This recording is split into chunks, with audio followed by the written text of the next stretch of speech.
সম্প্রতি সামাজিক যোগাযোগ মাধ্যমে একটি ভিডিও ছড়িয়ে পড়েছে, যাতে দেখা যায় নারী পুলিশের দিকে তাকিয়ে হাসছে করা পড়া আসামি। তাকে বাধা দেওয়ার চেষ্টা করছেন পাশে থাকা আরেক পুলিশ সদস্য। ভিডিওটি ছড়িয়ে পড়ার পর সামাজিক মাধ্যমে এর সত্যতা নিয়ে প্রশ্ন উঠেছে। কেউ কেউ এটিকে বাস্তব ঘটনা বলে প্রচার করেছেন, তবে বাংলাদেশি ফ্যাক্ট চেক বা তথ্য যাচাই সংস্থা রিউমার স্ক্যানার জানিয়েছে এটি মোটেই বাস্তব ঘটনা নয়, বরং একটি নাটকের শুটিংয়ের সময়কার ভিডিও।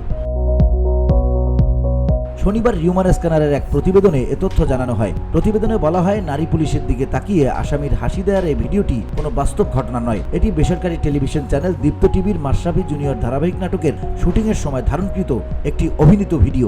এই বিষয়ে অনুসন্ধানের শুরুতে প্রাসঙ্গিক কিওয়ার্ড সার্চের মাধ্যমে আসিফ আদনান ব্রো নামের একটি ফেসবুক পেজে গত 8 নভেম্বর একটা কাজ হলো শীর্ষক ক্যাপশনে প্রকাশিত একটি ভিডিও খুঁজে পাওয়া যায়। এই ভিডিওটির সঙ্গে আলোচিত ভিডিওটির হুবহু মিল পাওয়া যায়।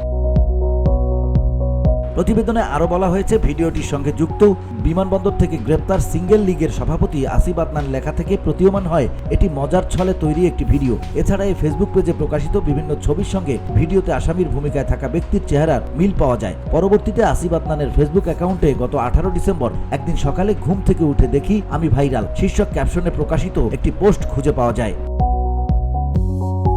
VOD Bangla news desk.